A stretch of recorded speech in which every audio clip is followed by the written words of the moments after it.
Wakati wa uchaguzi mkuu wa rais wa bunge na madiwani mwaka 2010.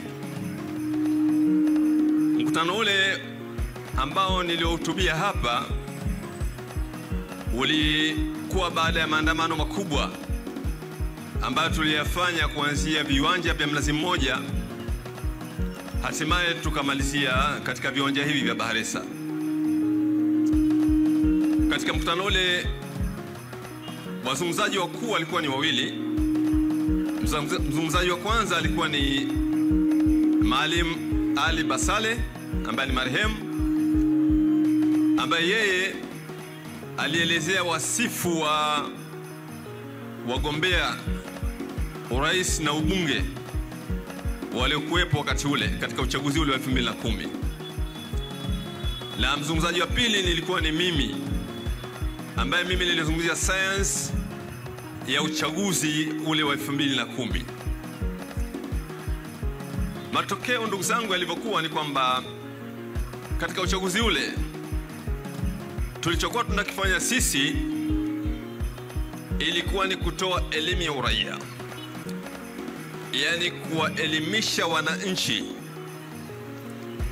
hali halisi ya siasa zilivyo na ni vipi wananchi wanaweza wakaleta mabadiliko katika uchaguzi ule au kupitia uchaguzi ule wa 2010. Ndugu zangu, elimu ile tuliyoifanya katika uchaguzi ule 2010 ilileta matokeo makubwa kabisa. Wakati ule sheria zilikuwa ni hizi sawa na hizi zilizopo, hizi sheria za uchaguzi, sheria ambazo tume haiko huru, sheria za kanuni za uchaguzi haziko huru. Sheria hizi zilizopo, sheria kandamizi, ndizo ambazo zilizokuwepo wakati ule. Sisi tuliwaelimisha wananchi kwamba sheria zilizopo zina sura hii, ziko hivi, sio sheria nzuri, hazileti haki, hazitoi haki kwa wananchi, kwa wapiga kura. Lakini tukawaelimisha ni vipi watasimama katika mazingira hayo ili matokeo yaweze kuwa mazuri, waweze kupata viongozi ambao wametokana na ridha yao, viongozi ambao ni halali. Ndugu zangu, matokeo ya uchaguzi ule 2010 yalikuwa makubwa sana kutokana na ile hali ya siasa nchi yetu ya mabadiliko na ule ugumu wa sheria zilikuwepo. Matokeo ya uchaguzi wa 2010 yalikuwa mazuri sana kwenye kambi ya upinzani ukilinganisha na matokeo ya huko nyuma au ya wakati tulionao sasa hivi. Wakati ule kambi ya upinzani ilipata wabunge 42 na madiwani zaidi ya 900 katika uchaguzi wa 2010. Sheria zilikuwa kama hizi. Tulichokifanya sisi, tuliwaelimisha wananchi umuhimu wa kusimama na kuwa tayari kupiga kura, lakini kuwa tayari kulinda kura. Na utamaduni ule uliendelea kuwa na matokeo mazuri, utamaduni wa kulinda kura. Ushahidi ni mkubwa sana wa kutosha. Wabunge wote, yani asilimia kubwa ya wabunge wa vyama vya upinzani walioingia bungeni, hakuna mbunge ambaye tume ilimtangaza kwa urahisi tu kwamba huyu kashinda, kwa hivyo tume ikamtangaza. Hakuna. Wabunge wote ulitumika msuli wa wananchi, ndipo tume ikamtangaza. Halima Mdee Kawe haikuwa rais, alitangazwa baada ya wananchi kusimama, wakasimama kidete. Kwanza walilinda kura, lakini pia walilazimisha kutangazwa, akatangazwa. God bless Lema haikuwa rais, walikuwa hawataki kutangaza, lakini wananchi walijitokeza, wakapiga kura, wakalinda kura na wakalazimisha atangazwe na akatangazwa. Yani asilimia kubwa ya wabunge wote wa vyama vya upinzani, kanuni iliyotumika ilikuwa ni kulinda kura na kuhakikisha kwamba yule aliyopata ridhaa ya wananchi ndiye anayetangazwa. Ndugu zangu, miongoni mwa sababu zilizofanya ni shiriki moja kwa moja, na nikutangazieni tu, mimi nitashiriki moja kwa moja katika siasa hizi. Uchaguzi huu hatumtumi mtoto, tunakuja wenyewe.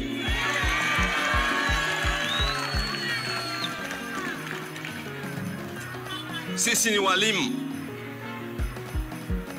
Mimi nashiriki siasa hizi toka vyama vingi 1992. Nimeshiriki kwenye kuasisi vyama vya siasa, sera, lakini pia kuandaa umma, kuandaa vijana. Huko nyuma kama mlikuwa mnasikia yale slogan ya Ngangari, ndio sisi. Kwa hivyo ni muhimu ndugu zangu. Mapambano ya nje ni magumu sana. Lazima upambane ndani ya eneo la vita. Mapambano nje ya uwanja ni magumu. Mapambano muhimu ni ndani ya medani, ndani ya nchi. Unapambana ndani ya nchi, ndipo unapoweza kumtoa mpinzani wako.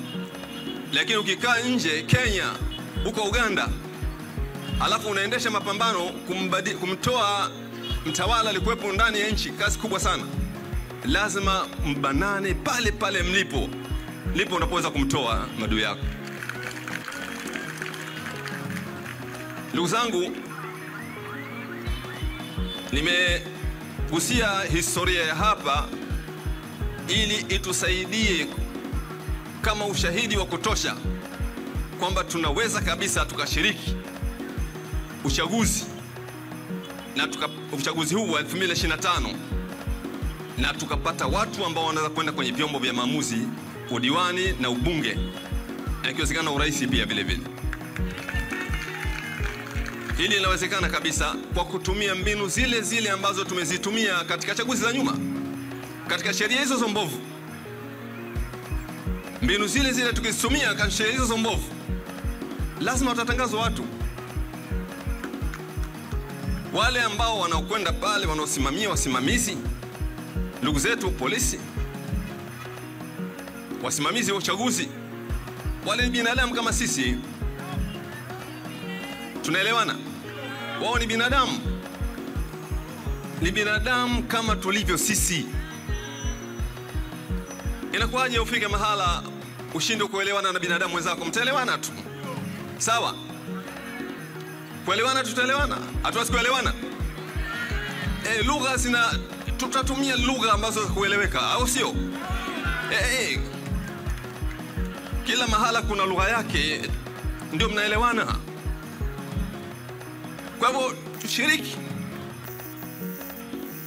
Maana yake hata kama tuna nguvu ya kuzuia, si ndio? Hiyo nguvu ina mahala pake pazuri, ni pale ambapo mtu kaiba, unamzuia siibe. Tunaelewana?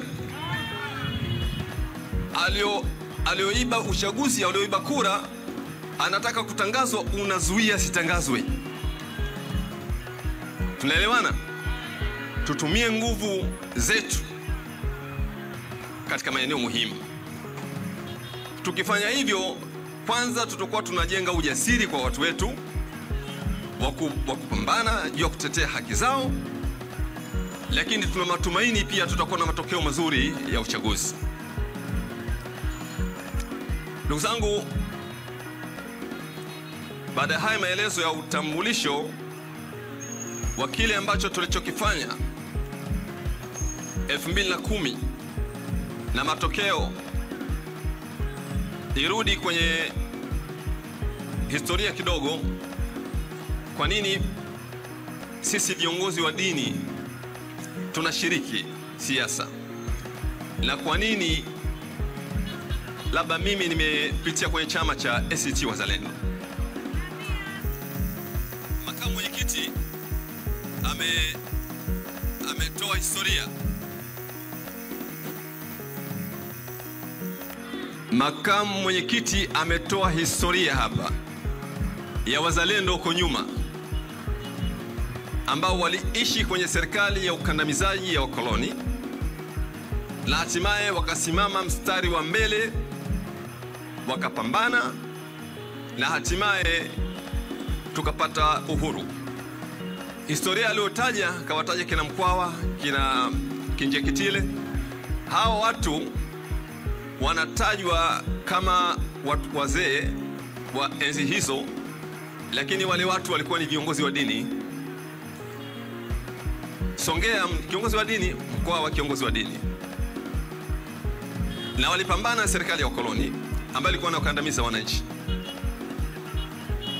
Lakini wao pia ndio waliowarithisha hawa waliokuja katika zama hizi za karibuni, na hatimaye viongozi wa dini ndio waliohusika katika kuanzisha chama cha TANU ambacho baadaye ndio kimeleta uhuru.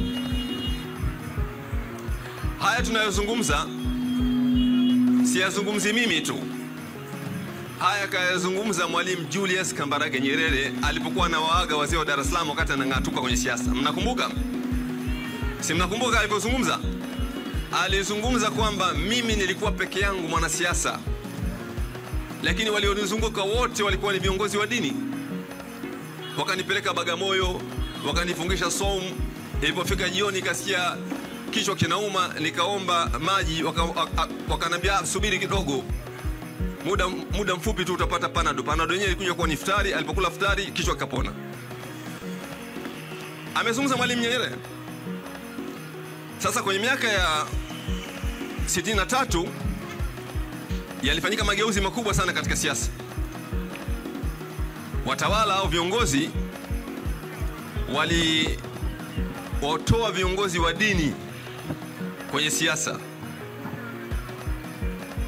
Kina Sheikh Takadiri, kina Hassan bin Amiri na wengine wakawatoa kwenye siasa. Baada ya kuwatoa, wakaanzisha nadharia kwamba dini na siasa ni vitu tofauti na viongozi wa dini wasishiriki siasa. Matokeo, ndugu zangu, ndio hii hali ambayo tunaiona leo hii. Viongozi wa dini huko nyuma walipokuwa kwenye siasa, hali ya nchi ilikuwa nzuri. Baada ya kuondoa viongozi wa dini, wanasiasa waliobakia sasa ndio hawa ambao tunaona leo hii wanaoendelea. Yaani taifa letu halina ubinadamu kabisa. Hakuna utu kabisa manake. Kwa sababu wale walikuwa pale hawana ubinadamu, hawana utu. Hivi karibuni mimi nimefanya utafiti kidogo. Mimi wanafanya utafiti, naandika na nina vitabu. Moja ya vitabu amekitaja hapa makamu mwenyekiti. Fanya utafiti mkubwa sana kuhusiana na swala la utekaji.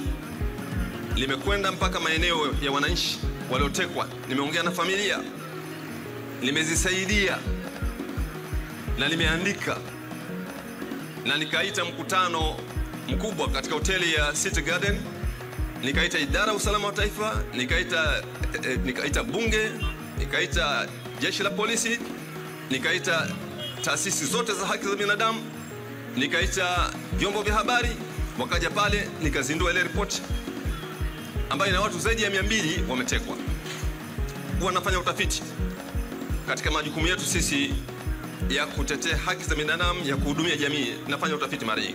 Juzi nilikuwa nafanya utafiti kwenye swala la sekta ya afya.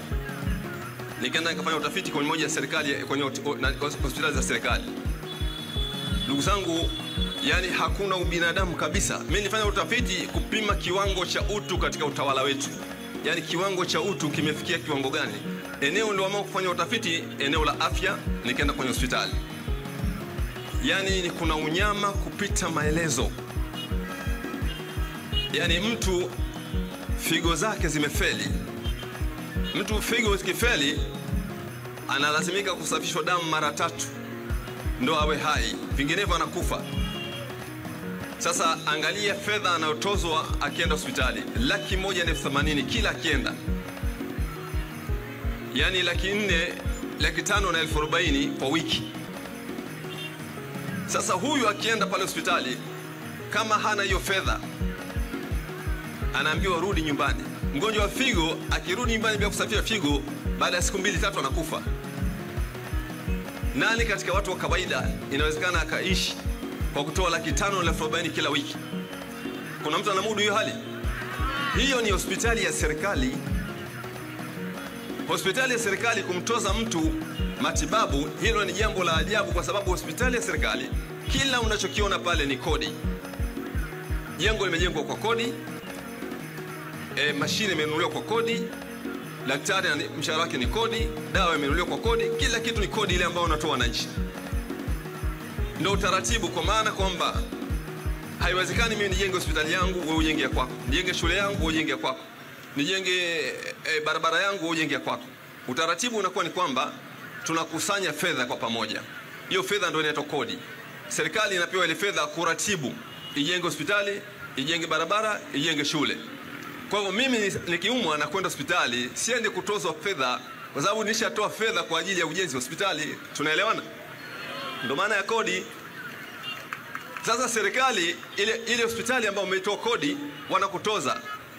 Mfano wake inakuwa kwa mfano labda pengine kuna shughuli ya harusi. Tumekubaliana, tumeitana kikao cha familia. Jamani, budget yetu ya harusi itakuwa labda 2 milioni, tuchangeni.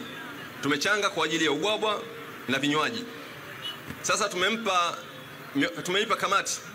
Imeandaa siku ya harusi, tunakwenda pale. Msimamizi anatangaza, anasema jamani, hapa tumepika aina 2 za ubwabwa. Kuna pilau na wali wa maji. Wali wa maji shilingi 5,000. Pilau shilingi 7,000. Yani anatutangazia bei sisi tuliochanga pesa kwa ajili ya ile pilau. Ndivyo unapofanyiwa wewe unapokwenda pale kwenye hospitali ya serikali. Hospitali ya serikali huwezi kutoza, ushatoa hela. Sasa ukienda pale hospitali leo hii, ukienda hospitali, yani unatozwa fedha nyingi sana za bure. Kama una fedha unaambiwa kafe, nenda nyumbani. Unatibiwa hospitali, ukifariki unatozwa milioni za mali za fedha. Vinginevyo serikali inazuia ile maiti. Ile maiti ikivunda kule kwenye mochwari, ikianza kuharibika, wanawaita watu wa halmashauri, wanawapa ile maiti. Halmashauri wanachukua ule mwili, wanaenda kuchimba shimbo, wanauzika.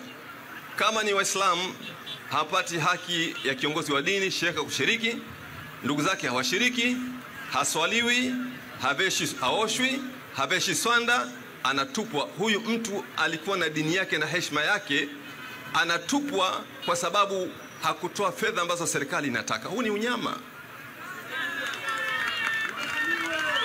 Tumefika na taifa, tumefika leo hii tuna utawala wa namna hii, ndugu zangu.